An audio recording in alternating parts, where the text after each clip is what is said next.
Here's everything that we know so far about Overwatch 2 Season 9. Hi everybody, my name is Abby. In today's video, I'll be talking to you about all the new things that are coming in Season 9, the competitive 3.0/ranked rework, alongside many other things to discuss where we are getting a massive balance patch apparently that I feel like not a lot of people are talking about. And there's just so much more to discuss, so I'm not going to waste any more of your time. Let's just jump straight into this, man. Let's talk about what's coming. But before that, one quick halt. Check this out real quick. Oh my god, it's a big statistic board. Hey, it's not. It's just the subscribe and not subscribe guys. Many of you are watching the video, you enjoy the content, but you don't hit the subscribe button. But you come back to watch the videos anyway. That's the whole point of subscribing, so you can come back and watch the videos. So if you're enjoying the content, you want more stuff like this, news, guides, educational content, me whining about changes I don't like, hit the subscribe button and stick around. It means a lot. Thank you so much for your support. Let's get on with the video. Okay, Season 9. So what is coming? What's going on? Let's talk about it. Season 9, the biggest thing that sticks out like a sore thumb is the new ranked system. We are getting ranked 3.0. But before I talk about ranked 3.0, in a quick summary, what happened? Overwatch 1 actually had probably one of the best rank systems ever. It was very transparent. It was brutally honest to the people that played the game. It had a good measurement of the player skill in the way that it distributed the rank to you, whether you were in a new account or somebody just returning. They had that stuff pretty well figured out. But then going into Overwatch 2, they just kind of decided, yeah, what if we just don't do that? And then they made a huge mess of the rank system. And you know, there was barely any transparency. The skill ratings were all over the place. Apparently you had a fake SR, your MMR was one thing, your SR was another thing. It was a huge mess. They stabilized it somewhat, but now they're like, okay, this is not good, we're changing it up. So here we're going in, you know, competitive 3.0, ranked 3.0, or whatever you want to call it, 3.0.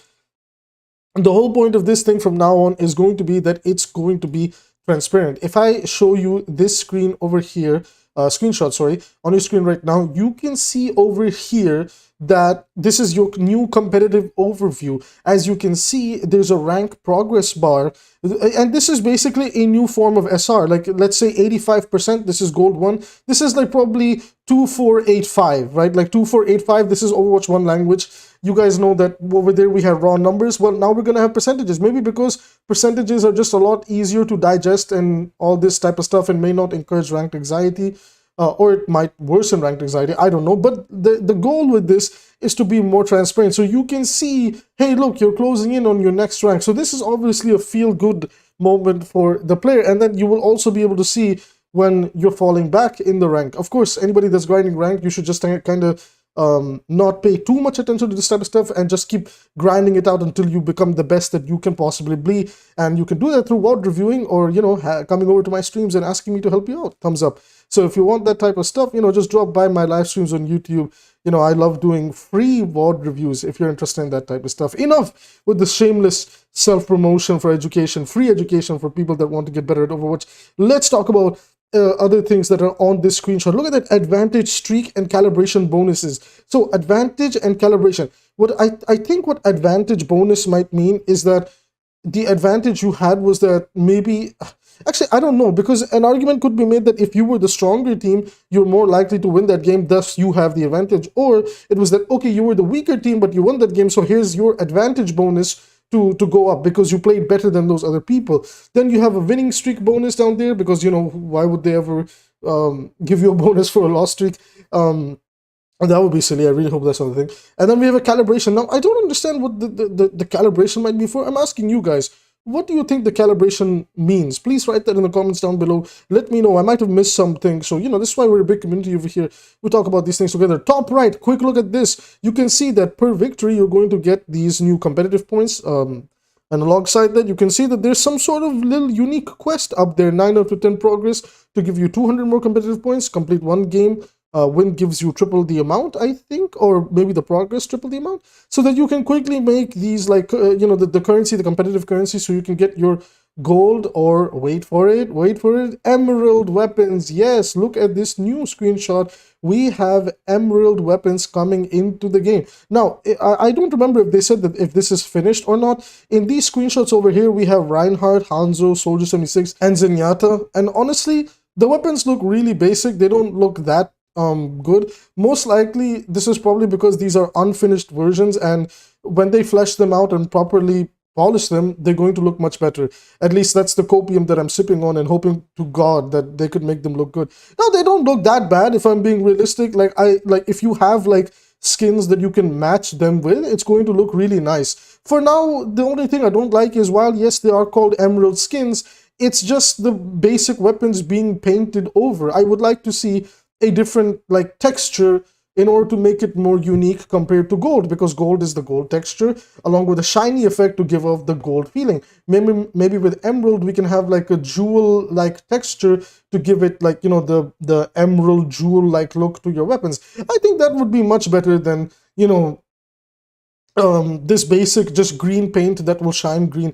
I think that would be really sad and really underwhelming if somehow the emerald weapon skin is just a green paint with green glow. That's going to be really sad. But, you know, I'm gonna give them a chance. I'm gonna wait it out. Let's see. I like the idea of the emerald weapons.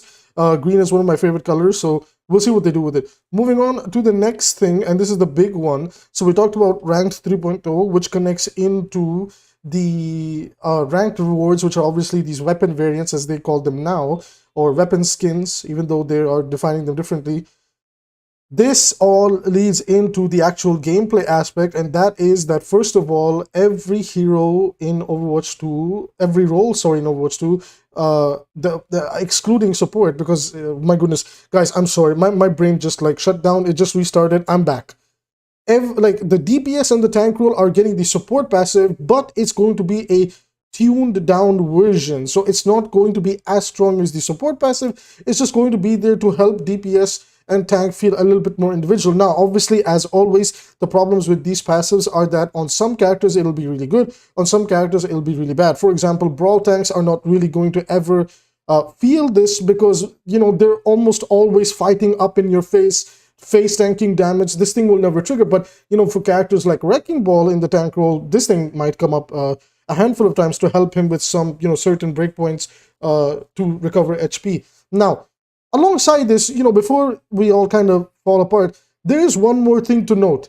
With this change, we are getting a systematic change to the way burst damage and burst healing works in the game. And most importantly, in the developers' words, we are getting a massive balance patch, that they've said. So there's going to be a full shakeup in the way the game is played. Now, I don't really know what any of this stuff is, and I would really love if they already gave us a dev blog to tell us what it's going to be.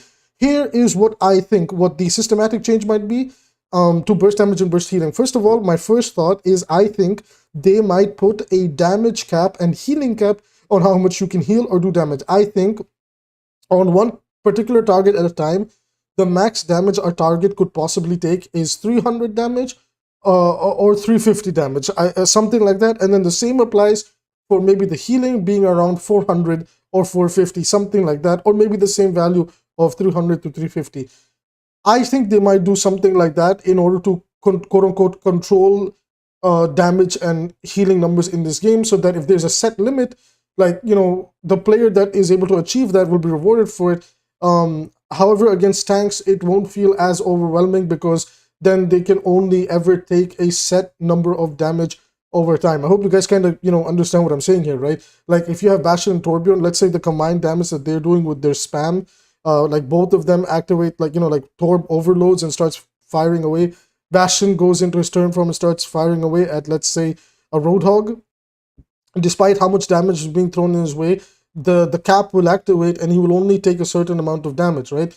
Now, of course, this could also play into the massive changes that is coming to the game, where there'll be a new systematic approach. Now, what do I think is the systematic change? So that's my like theory number one. Theory number two is the systematic change to Overwatch is going to be that they're going to have a similar system to what is in Paladins. I think something like this for a 5v5 setting in Overwatch 2 might not necessarily be that bad of an idea. It's going to open a completely new Pandora's box, but I do agree that there has to come a point where we have to overall evolve Overwatch's gameplay and not just kind of stay where we are now. That's kind of something that the balance team has said too.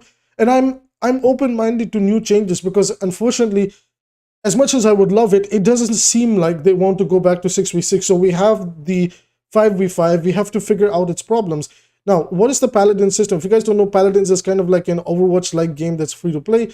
That was free to play pretty much in its entire lifespan since Overwatch 1 came out. It was the Overwatch alternative. It has a card system that helps you build the character that you're playing. Think of like a budgety version of League of Legends, but like in the form of cards.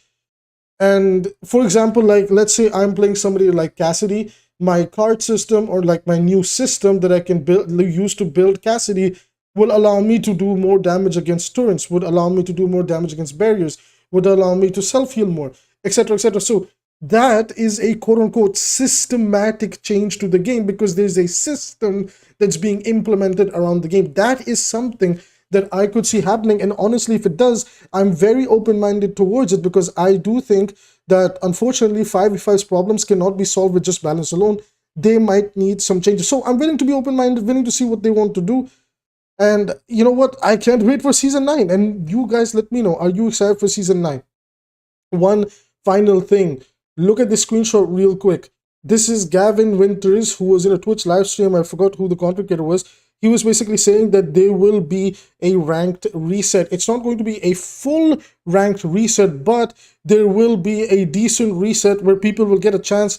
Again, so if you think you're stuck in Elo Hell, Season 9 is going to be your proving grounds, man. So it's not going to be a hard reset. It's not going to be like a super soft reset, but it will be enough of a reset to make drastic changes and measure your performance. So make sure to step it up in Season 9.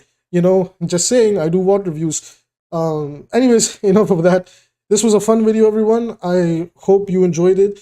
And again, if you want to support the channel for free and you want to stick around and keep up with the news, keep up with me and drop by for fun live streams where you get to see a completely different side to me, hit the like, hit the subscribe. That's how I get to know that you're supportive. And I will see you guys in the next video.